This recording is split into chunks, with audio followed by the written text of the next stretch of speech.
Shalom RYC. Sore hari ini mari kita satukan hati kita memuji menyembah Tuhan.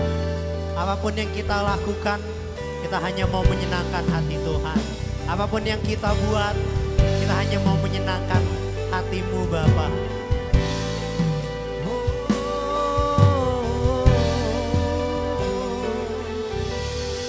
Katakan lebih dari segalanya. Lebih dari segalanya. Dalam segala perkara selalu melakukan kehendak Bapa. Dari waktu ke waktu, dimanapun berada, selalu menyenangkan hati-Mu Bapa.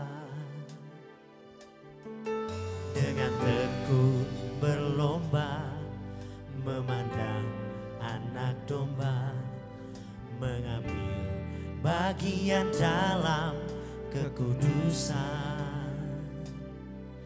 Tekadku mengenakan serupa Yesus Tuhan, sesuai rancangan-Mu yang semula.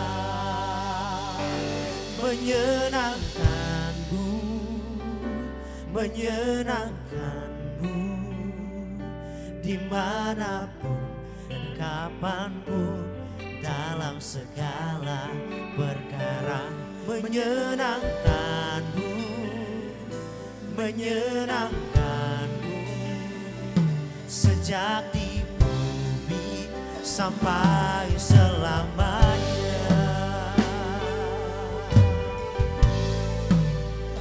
Menyenangkan-Mu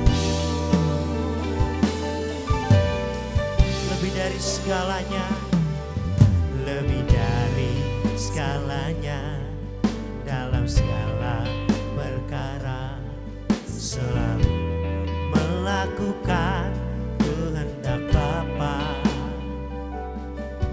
Dari waktu ke waktu, dimanapun berada, selalu menyenangkan hati-Mu Bapa.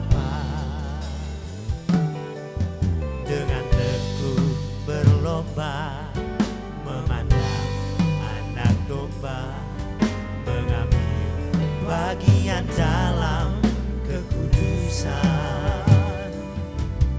Tekadku mengatakan serupa Yesus Tuhan, sesuai rancangan-Mu yang semula.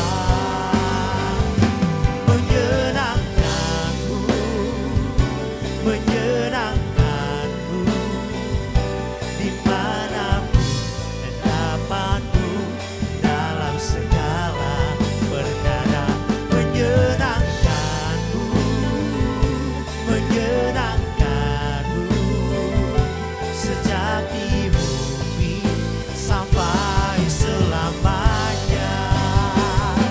Menyenangkan-Mu, menyenangkan-Mu, dimanapun dan kapanpun, dalam segala perkara. Menyenangkan-Mu, menyenangkan-Mu, sejak di bumi sampai selamanya. Sejak di bumi sampai selamanya. Sejak di bumi sampai selamanya.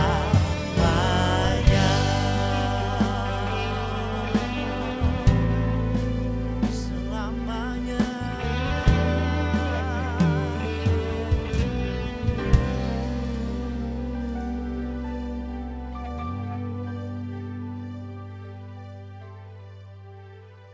Shalom Sobat RYC, ketemu lagi di RYC On Air hari ini. Pembahasan kita pada hari ini masih berkelanjutan dengan kurikulum kita pada bulan ini, yaitu mengenai pemuda dan krisis zaman. Nah teman-teman, sebelum kita masuk ke dalam pembahasan, sebelum kita masuk dalam firman Tuhan hari ini, yuk kita satukan hati kita bareng-bareng, kita berdoa. Tuhan, terima kasih buat hari ini. Kami bersyukur kalau kami masih bisa menyaksikan tayangan ini di YouTube ataupun di manapun kami bisa menyaksikannya Tuhan. Kami bersyukur buat semua yang Bapak berikan pada kami. Kesehatan, kehidupan, dan kesempatan yang boleh kami terima.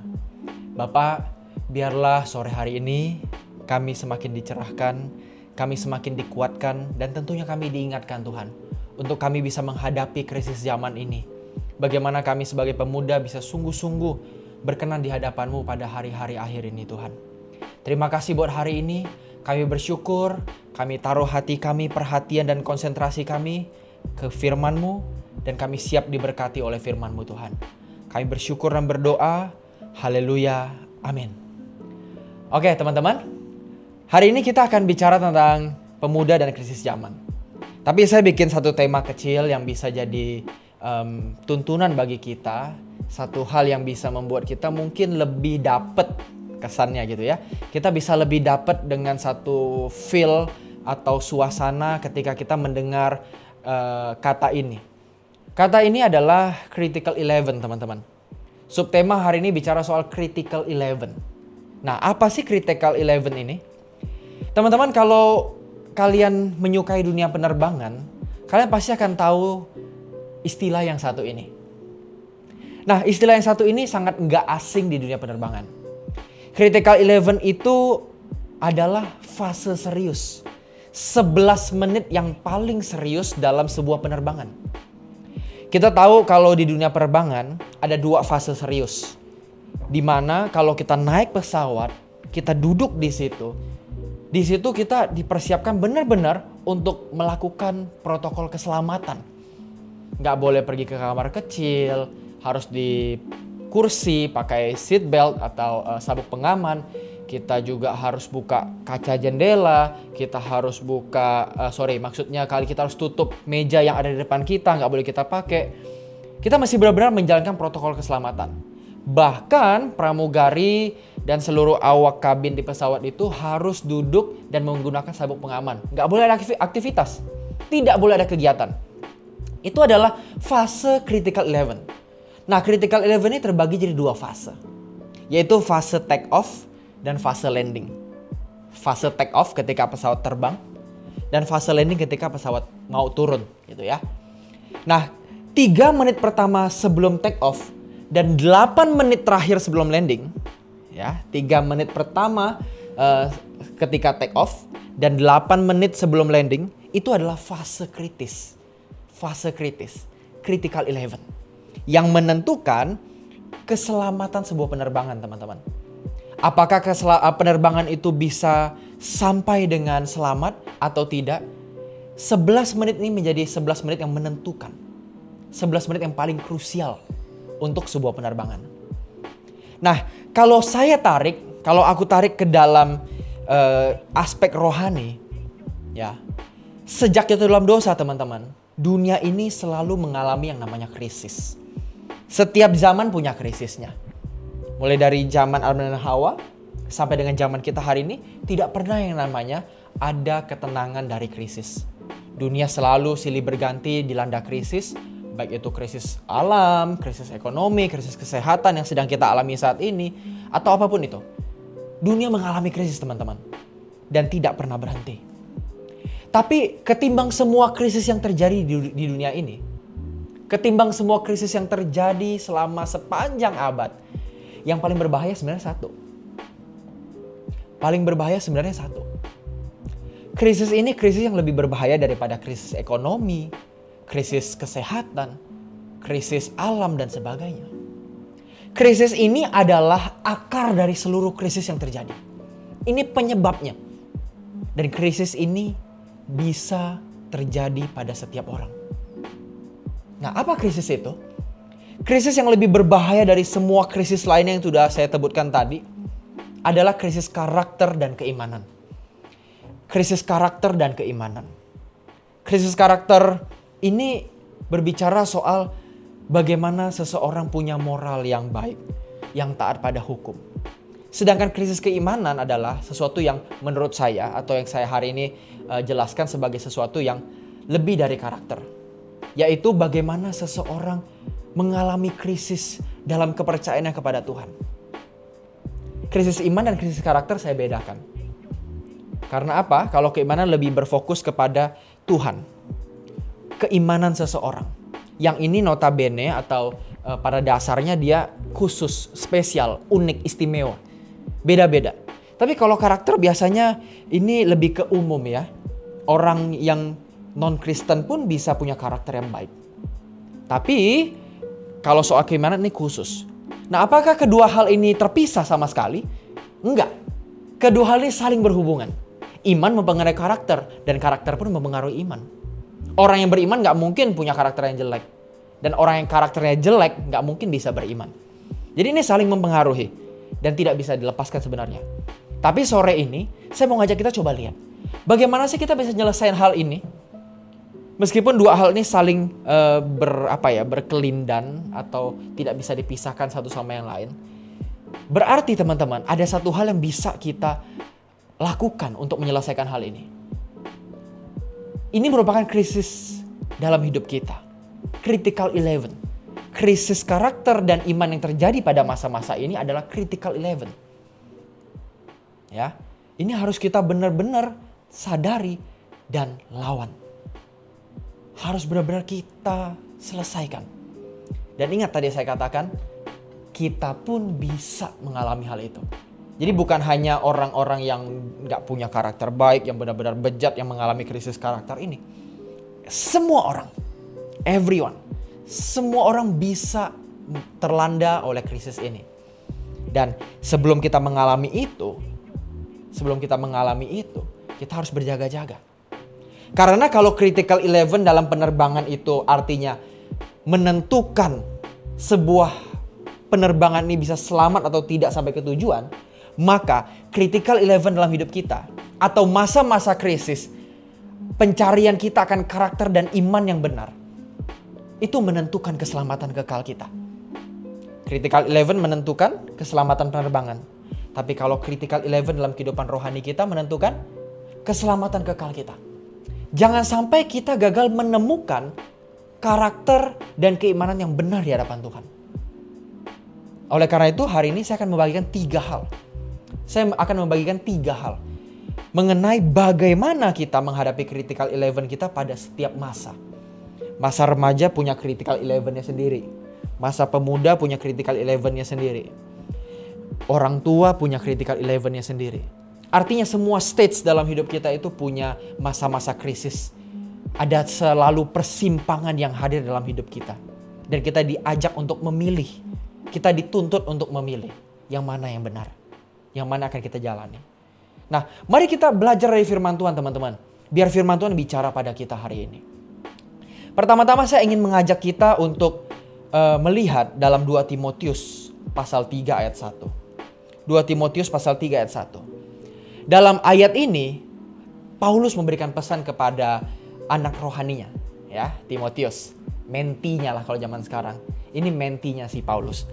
Nah, Paulus bilang ke Timotius di 2 Timotius pasal 3 ayat 1. Ketahuilah bahwa pada hari-hari terakhir akan datang masa yang sukar. Akan ada masa yang krisis kalau bahasa lainnya. Masa ke depan ini masa-masa krisis. Masa-masa yang sukar. Nanti kalau kita baca ayat kedua dan seterusnya, akan lebih dijelaskan bagaimana manusia tidak takut dengan hukum, tidak mengasihi orang tua, mencintai diri sendiri, hamba uang dan sebagainya. Kita bisa melihat bagaimana krisis karakter dan iman akan terjadi pada masa-masa mendatang. Dan semua yang disebutkan Paulus itu pada ayat kedua, ketiga dan seterusnya, itu sudah kita alami pada hari ini. Sudah kita alami pada hari ini. Bagaimana orang bisa memenjarakan orang tuanya kan? Akhir-akhir ini viral kan? Ada seorang anak nih yang memenjarakan orang tuanya. Menuntut ganti rugi berapa miliar begitu ya. Ada beritanya. Itu yang Paulus katakan. Bagaimana ke depan orang akan mencintai uang. Mencintai dirinya sendiri. Durhaka sama orang tua dan sebagainya. Itu baru sebagian kecil. Tapi pada intinya fakta kecil ini menunjukkan bahwa sekarang kita ada di masa krisis. Seperti yang Paulus katakan kepada Timotius. Maka kita pun harus belajar dari ayat firman Tuhan yang dimana Paulus kasih pesan ke Timotius. Ya dong? Kalau Paulus kasih tahu, Timotius ke depan akan ada masa sukar. Akan ada masa krisis. Sesuatu yang beda yang kamu gak pernah hadapin. Yang lebih gila kalau kata orang. Yang lebih gila. Nah, ketika Paulus nyampein ini, berarti dia harus ada kasih nasihat dong. Gimana sih Timotius mesti ngadepin? Ya kan? Pasti ada di 2 Timotius. Nah, itu tugas kita untuk mencari tahu. Dan hari ini kita akan bedah itu. Kalau pesan yang sama yang disampaikan Paulus kepada Timotius bisa kita terima, betapa luar biasanya kita. Betapa luar biasanya kita bisa hidup. Dan tentunya dengan standar yang berkenan di hadapan Tuhan. Mari kita lihat. Ternyata di 2 Timotius dijelaskan apa yang harus Timotius lakukan. Kita lihat di 2 Timotius pasal 3 ayat 14 sampai 17. Ini setelah ayat 1 tadi ya. Setelah Paulus cerita apa itu masa yang sukar, kayak gimana masa-masanya ya. Dia ceritain gimana keadaan masa itu berlangsung. Maka Paulus memberikan nasihat pada ayat ke-14 sampai 17. Perhatikan, ini yang pertama. Tetapi hendaklah engkau tetap berpegang pada kebenaran yang telah engkau terima dan engkau yakini. Dengan selalu mengingat orang yang telah mengajarkannya kepadamu. Ingatlah juga bahwa dari kecil engkau sudah, perhatikan, mengenal kitab suci yang dapat memberikan hikmat kepadamu. Dan menuntun engkau kepada keselamatan oleh iman kepada Yesus Kristus. Segala tulisan yang diilhamkan Allah memang bermanfaat untuk mengajar, untuk menyatakan kesalahan, dan untuk memperbaiki kelakuan dan untuk mendidik orang dalam kebenaran. Ayat terakhir. Dengan demikian, nah, baru nih. Dengan demikian, tiap-tiap manusia kepunyaan Allah diperlengkapi untuk setiap perbuatan baik. Bagaimana kita bisa berbuat baik? Artinya berbuat hal yang berkenan di hadapan Tuhan di masa krisis ini. Paulus berkata di ayat ke-14 sampai ke-16. Yang pertama adalah stand firm. Stand firm. Berdirilah teguh, berpeganglah teguh. Di ayat ke-14 dibilang, tetapi hendaklah engkau tetap berpegang pada kebenaran. Kata tetapi itu menunjukkan bahwa adanya kontras, adanya perbedaan. Di ayat sebelumnya Paulus cerita bagaimana dunia ya, bagaimana keadaan dunia. Waduh, carut marut, hancur ya. Bagaimana dunia ini begitu, orang-orang di dunia ini begitu menjauh dari Tuhan, meskipun tidak semua. Tapi bagaimana kondisi ke depan Paulus ceritakan ya di ayat yang sebelumnya. Nah, ketika masuk ayat 14 Paulus katakan tetapi hendaklah engkau. Artinya Timotius harus berbeda. Kontras. Kalau dunia seperti ini, maka Timotius harus seperti ini. Berlawanan. Dunia seperti ini, Timotius seperti ini. Tetapi hendaklah engkau tetap berpegang. Kita mesti berpegang pada kebenaran. Kita mesti berpegang sama ajaran yang benar.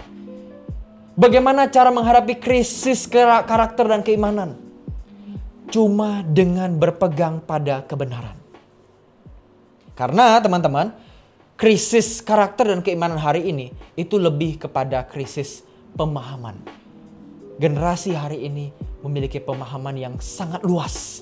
Bisa nonton apapun ya. Bisa lihat apapun di YouTube, mau dengar apa aja bisa. Tapi sulit untuk memfilter. Untuk mengetahui mana yang benar. Ini masalah ideologi. Masalah pemikiran. Masalah cara berpikir. Cara seseorang menghadapi krisis zaman. Hanya dengan memiliki cara berpikir yang benar. Memiliki ideologi yang benar. Cara mengambil keputusan yang benar. Maka gak heran. Kalau Paulus di list pertama. Di list yang nomor 1. Paulus bilang, yang paling penting untuk menghadapi krisis zaman, bukan kamu bisa jadi orang Kristen, datang ke gereja, pergi penyembahan, pergi kemana-mana untuk mencari Tuhan, gitu ya. Pergi ke sini, pergi ke situ.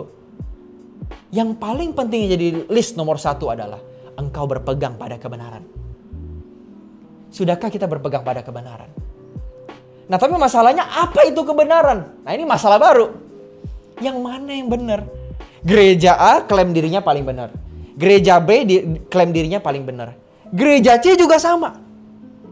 Kita yang mana yang benar? Ya enggak? Kita kan bingung. Dan semuanya pakai Alkitab.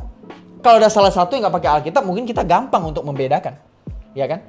Itu sekte sesat. Menamakan diri Kristen tetapi nggak pakai Alkitab. Masih gampang kita kenali. Tapi kalau semua gereja pakai Alkitab yang sama dan mengklaim dirinya sebagai gereja yang benar, masalahnya yang mana kebenaran? Nah, kebenaran bisa kita pahami paling enggak dengan indikator tertentu. Ada ukurannya. Ada ukurannya. Ukurannya itu ada di ayat 15. Tadi kita udah baca. Kita baca sekali lagi. 2 Timotius pasal 3 ayat 15. Ingatlah juga bahwa dari kecil engkau sudah mengenal kitab suci. Perhatikan, ini indikatornya. Bagaimana kita bisa mengenal kebenaran itu. Engkau sudah mengenal kitab suci yang dapat memberikan hikmat kepadamu. Satu, hikmat. Dan yang kedua, dan menuntun engkau kepada keselamatan oleh iman kepada Kristus Yesus. Nah, apa maksudnya dua hal ini? Memberi hikmat dan menuntun kepada keselamatan oleh iman kepada Yesus Kristus. Maksudnya apa? Nah, yang pertama dulu, memberikan hikmat. Bagaimana kita bisa mengenal sebuah kebenaran dan kita bisa berpegang pada dia dengan teguh? Yang pertama pasti dia memberikan hikmat, teman-teman. Memberikan cara berpikir yang runtut, yang sistematis, yang gak bertentangan satu sama yang lain. Ciri kebenaran tuh paling gak ada beberapa, tapi saya mau pakai dua hal. Pertama, sesuatu yang bisa disebut benar atau memberi hikmat itu harus sesuatu yang koheren. Koheren itu artinya dia tidak berlawanan satu dalil dengan dalil lainnya. Satu dalil dengan dalil lainnya tidak berlawanan. Artinya sejalan. Logis. Nggak kontradiksi. Bisa paradoks tapi nggak kontradiksi. Beda ya. Kontradiksi itu berlawanan. Sesuatu yang tidak mungkin tapi dua-duanya bersamaan terjadi. Kontradiksi ini. Nggak mungkin. Hitam nggak bisa sekaligus putih. Putih nggak bisa sekaligus hitam. Ini kontradiksi. Nah, tapi ada yang paradoks. Paradoks ini kelihatan bertentangan, tetapi sebenarnya tidak. Misal, orang Kristen harus memikul salib dengan sukacita. Tuh coba. Memikul salib dengan sukacita. Dua hal yang berbeda. Dua hal yang kelihatan bertentangan. Pikul salib itu menderita. Tapi kok mesti sukacita? Nah, gimana coba? Apakah ini kontradiksi? Bukan. Memikul salib dengan sukacita itu maksudnya ketika kita melakukan segala sesuatu demi Tuhan, lakukanlah itu benar-benar dari hati kita yang paling dalam. Karena kita mengasihi Tuhan. Kalau kita ngelakuin itu dari hati yang mengasihi Tuhan, kita akan bisa sukacita. Kita akan bisa menderita bersama Tuhan dengan sukacita. Tapi kalau kita melakukan misalnya kebenaran, kita pikul salib, tapi karena terpaksa, ya nggak akan bisa sukacita. Nah, jadi ini bukan bertentangan, ini paradoks namanya. Orang bisa sekaligus misalnya seperti menderita, tetapi ia bersukacita. Ini paradoks. Nah, perhatikan setiap ajaran yang kita terima. Apakah kebenaran yang kita terima itu semuanya koheren? Semuanya itu bersambungan. Semuanya itu punya linearitas. Artinya tidak bertabrakan, bisa diruntut, bisa dirunut, bisa ditres, bisa dilacak gitu loh. Nggak berlawanan. Nggak sebentar ngomong A, ntar ngomong B, ntar ngomong C. Nah, ini tidak bisa memberi hikmat. Itu pertama, koheren, harus runtut, tidak bertabrakan, bisa dilacak, bisa dipikirkan, bisa dipahami. Yang kedua, kebenaran itu cirinya kongruen. Kongruen ini bahasa baru tapi sebenarnya udah lama. Kalau kita belajar bangun ruang di SD atau SMP itu ada kata namanya kongruen. Nah, mungkin sebagian kita udah lupa. Tapi artinya kongruen di sini adalah sederhananya begini. Apa yang kita tahu, kebenaran yang diberikan pada kita ketika kita di gereja ya, dikasih ke kita pahamin, itu bisa kita praktekin di dunia nyata. Jadi applicable. Kongruen itu bicara soal applicable. Bisa nggak dipakai di dunia nyata? Bisa nggak di dunia nyata itu berpengaruh? Kalau nggak bisa, itu impossible ya berarti bukan kebenaran. Kalau itu mungkin, itu bisa berarti itu adalah sebuah kebenaran. Nah, ini namanya kongruen. Applicable. Nah, coba cek apakah ajaran yang kita terima itu satu, bisa dipikirkan, gak berlawanan, logis dan sebagainya. Dan yang kedua, ketika kita praktekkan di hidup nyata, kehidupan sehari-hari itu bisa gak? Dan benar-benar bekerja gak? Nah, kalau di GSKI kita menemukan bahwa indikator dari sebuah pengajaran yang sehat adalah satu, benar-benar mengajarkan orang seperti Kristus. Kedua, mengasihi Tuhan sampai merindukan langit baru dan bumi yang baru. Dan yang ketiga, hidup bertanggung jawab. Nah, ketiga hal ini koheren dan kongruen. Dengan apa? Dengan kebenaran yang ada di Alkitab dan dengan kehidupan nyata. Bisa dipraktekkan. Jadi, prinsipnya ini. Mau didengar dimanapun, kalau prinsipnya ini, itu kebenaran. Jadi jangan membatasi dengan tembok-tembok tertentu. Wah, aku gereja A, aku gereja B, aku gereja C. Kalau prinsipnya sama, sama-sama koheren, sama-sama kongruen, sama-sama diajak untuk mencintai Tuhan, berkorban bagi Dia, merindukan kerajaan yang akan datang, dan hidup bertanggung jawab, itu berarti adalah kebenaran. Dan tidak peduli, tidak usah pusing dengan tembok gereja. Tembok gereja itu hanya buatan manusia. Gereja yang sesungguhnya itu kita. Ya. Nah, itu yang dibilang Paulus hikmat. Apa sih kebenaran yang mesti dipegang itu apa sih? Pertama Paulus bilang yang memberi hikmat. Hikmat tadi ada dua. Diuji dengan koheren atau kongruen enggak? Nah, terus habis itu yang kedua, yang terakhir, bicara soal stand firm. Kebenaran itu harus bisa menuntun kita kepada keselamatan. Dalam iman atau oleh iman kepada Yesus Kristus. Artinya teman-teman, apakah yang kita dengar itu mengubah kita semakin seperti Yesus? Makin berkenan gak di hadapan Bapa?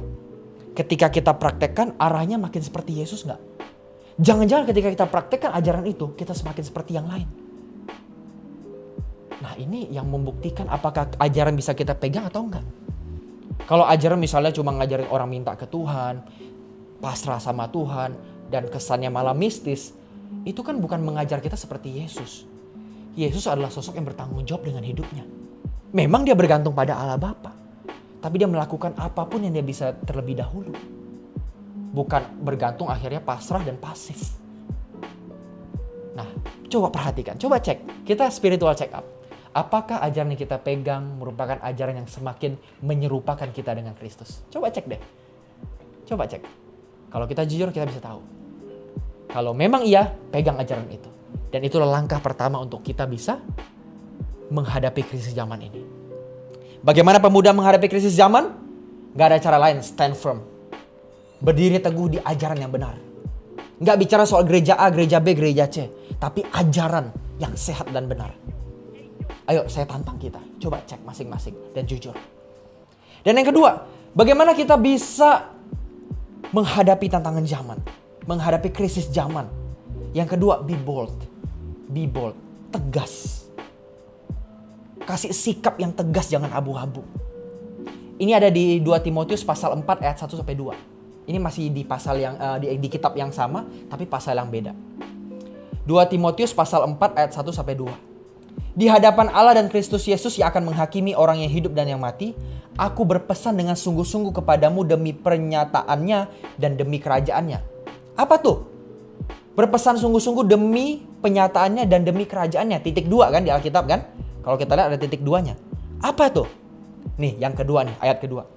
Beritakanlah firman, siap sedialah baik atau tidak baik waktunya. Nyatakanlah apa yang salah, tegurlah dan nasihatilah dengan segala kesabaran dan pengajaran. Ini bicara soal sikap. Setelah kita pegang teguh satu ajaran, udah pegang nih, ini yang kuanggap benar, ya kan? Karena ngomong soal teologi itu luas, mau yang mana? Makanya hari ini tuh orang tinggal bilang teologi itu soal rasa. Yang mana yang kita rasa benar-benar mengubah. Iya kan? Teologi banyak, tinggal pilih. Tapi tadi sudah saya katakan di awal, bagaimana cara kita milih? Nah, sekarang setelah kita milih nih, setelah kita ngambil, jangan lupa bersikap. Paulus bilang, setelah kamu belajar kebenaran, beritakanlah firman, nyatakan apa yang salah, tegur dan nasihatilah. Artinya apa? Ngelakuin sesuatu habis dengar sesuatu. Banyak orang bisa dengar firman, tapi sedikit orang yang bisa ngelakuin firman.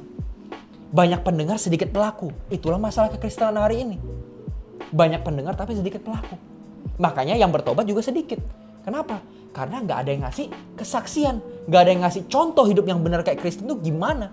Gak menarik hidup Kristen akhirnya. Nah, Paulus bilang ke Timotius, gimana sih cara nanggepin? Gimana sih supaya zaman ini kita bisa menangin? Gak ada cara lain. Lo mesti punya sikap. Mesti punya sikap.